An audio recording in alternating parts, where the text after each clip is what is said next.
Fala, Rovai, o editorial do Fórum 11:30, queridas, queridos e querides. Segundou, teve pesquisa IPEC, né? Ainda não é de 100 dias de governo. Nós estamos com aproximadamente 80 dias de governo. É que tem um fevereiro aqui tem 28, tem que fazer a conta direitinho, a pesquisa não foi hoje, foi anteontem, enfim. Mas a pesquisa antes dos 100 dias... E o Lula tem 57% de aprovação. Rovai, você está falando uma pesquisa diferente da que eu vi. Eu vi outra coisa. Mas como assim 57? Não era 41? Bom, a Adri vai colocar as telas e eu vou comentando. Tela 1 é a avaliação do governo de cada presidente. Eles pegam a avaliação da primeira pesquisa. Eu acho aí tem uma pegadinha. Algumas dessa primeira pesquisa não foram feitas ainda no meio de março. Talvez tenham sido feitas um pouquinho depois, no final. Estou vendo aqui, parece que é tudo em março, tá? Mas enfim, em geral se costuma fazer com 100 dias. FHC tinha 41% de ótimo e bom, né? Lula 1, 51% de ótimo e bom. Lula 2, 49% de ótimo e bom. Dilma 1, 56% no primeiro mandato. E Dilma 2, 12%. Bolsonaro, 34%. E Lula, 41%. Lula está no patamar de Fernando Henrique 1. Imagina, montado no plano real, Fernando Henrique teve a mesma aprovação em 1995. É engraçado que não tem Fernando Henrique 2 aqui, eu estava olhando aqui, só tem o Fernando Henrique 1. Ele estava porque provavelmente, como a aprovação dele caiu muito, a mídia era toda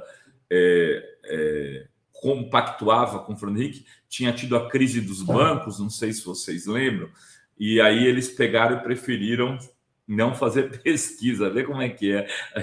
Tinha uma pegadinha, ninguém notou, né? Faltou o FH2, só tem FH1 aí, porque teve uma crise de popularidade no segundo mandato do Fernando Henrique no começo, demissão de presidente do Banco Central, esquemas acontecendo, o dólar disparou, ninguém fez pesquisa para avaliar naquele momento. Mas a avaliação do Lula é em ótimo e bom, igual a do Fernando Henrique. Mas em ruim e péssimo, o Lula é maior. O Lula sai de uma disputa acirradíssima com um adversário fascista, né? E o índice que levou o índice de rejeição do Lula a uma coisa muito forte. Então, hoje ele tem 24% de rejeição. Né, 24. Só que o Bolsonaro, mesmo com Haddad saindo de cena, indo dormir, descansar, tal, da aula, o Bolsonaro também tinha 24, se não me engano, que eu não estou conseguindo ler direito, é 24 de péssimo índice. Pode virar a tela, Adri. Aí, a aprovação do presidente que governa. Vejam. Aí está a minha manchete: 57% aprova a forma como Lula governa hoje contra 35% que é contrário. Isso é muito maior do que todas as pesquisas em qualquer momento do governo Bolsonaro. Pesquisa de setembro de 2022, outubro de 2022, novembro de 2022... dezembro, o Bolsonaro, perdão, tudo ali em 2022, né? Você veja, na boca da eleição, em nenhum momento Bolsonaro teve algo próximo dessa aprovação. Esse dado, tomar um golinho de café aqui até para respirar, esse dado mostra que esses números, se relativizados, se não são extremamente confortáveis ao Lula, eles são, sim, bem razoáveis. Não dá para dizer, não, temos uma crise à vista. Não, é verdade. A diferença entre os que aprovam e os que desaprovam é de 22%, 57% menos 35%. O Bolsonaro, em nenhum momento, teve mais aprovação de que desaprovação nesses meses aí de dezembro. E por isso, e mesmo assim, ele quase ganhou a eleição. Veja, em novembro, outubro, era 55-40 a desaprovação contra a aprovação. Se ele tivesse esses dados do Lula, ele teria ganhado com muito mais facilidade. Aí aqui, quem mais aprova o governo são coisas meio óbvias. O Nordeste com 53%, aqueles que têm até o ensino fundamental, a base popular do Lula. Quem mais desaprova o Norte e o Centro-Oeste, e aqueles que se acham os gênios da lâmpada, os que têm ensino superior e são preconceituosos, né? E se o Lula fizer o melhor governo da história da humanidade, continuarão achando, infelizmente, que ele é o Lula ladrão. Quem aprova mais governo continua. Renda de um salário mínimo até um salário mínimo, os católicos. Quem mais aprova é evangélico, renda acima de 5 salários mínimos. O Brasil corre risco de virar um país comunista? Eu até brincava no programa, 31% acho que sim. Então, quem será? Aí você fala, corre risco já é uma coisa que impõe uma coisa negativa. Mas será que o Jonas Manuel, que é do militante do PCB, meus amigos do PCdoB, Miro Borges, Renata Melli, o Breno Altman, será que eles estão aí? Sim! Corremos o risco! Acho que não. Infelizmente, acho que quem defende isso são aqueles que são anticomunistas e que veem ainda as pessoas, os comunistas, comendo criança, né? Acho que come criança. É triste ver que 31% das pessoas ainda acham isso, sendo que 43% dessas são evangélicas. Eu me recordo que eu fui evangélico, já falei isso aqui algumas vezes, e havia o pastor, quando fazia a pregação, ele falava, por que nos países comunistas ainda existia a União Soviética? Eles colocam todo mundo numa piscina de fezes e pegam uma foice enorme, aquela coisa da foice, né? E vão passando assim, rente à piscina.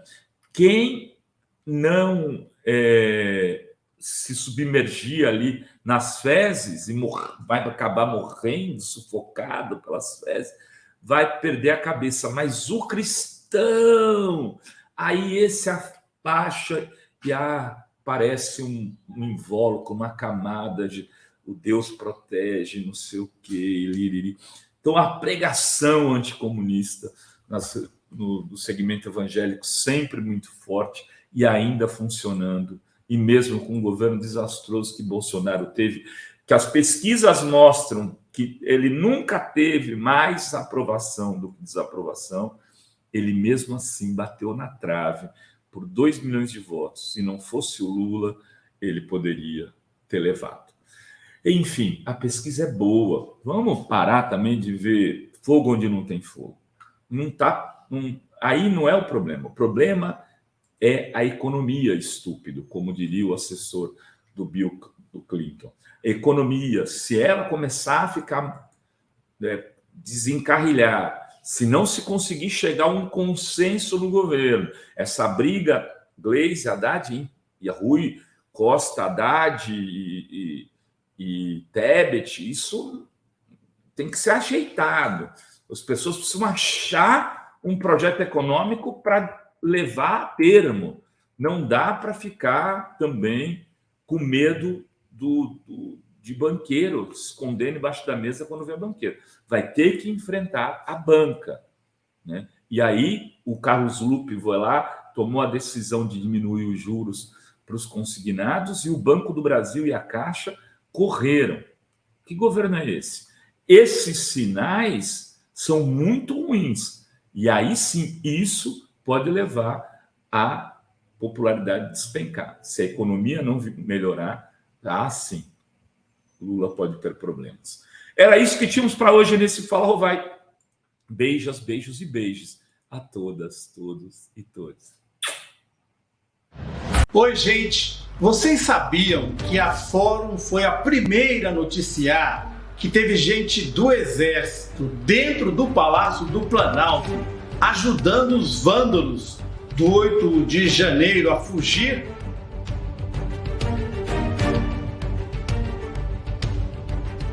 Pois é, essa pessoa hoje se tornou testemunha oficial e só agora está sendo descoberta pela mídia convencional. Você que nos acompanha há muitos anos não fica surpreso, né? Tivemos juntos no golpe contra Dilma, na perseguição ao Lula pela Lava Jato e durante o pesadelo que foi o governo Bolsonaro. Então você sabe melhor do que ninguém, fomos alvos de ações na justiça muito custosas. Por isso, a Fórum Filmes pede a sua contribuição para fazer um documentário sobre o dia histórico do 8 de janeiro, com informações e entrevistas exclusivas. Da mesma maneira que já antecipamos essa testemunha-chave para todo o processo. O Renato Rovai, futuro cidadão honorário de Sinop, Adri De Lorenzo e toda a turma da Fórum, inclusive eu, contamos mais uma vez com a sua ajuda para poder apresentar esse trabalho. Quem não puder, mesmo que um pensamento positivo já nos ajuda. Muito obrigado.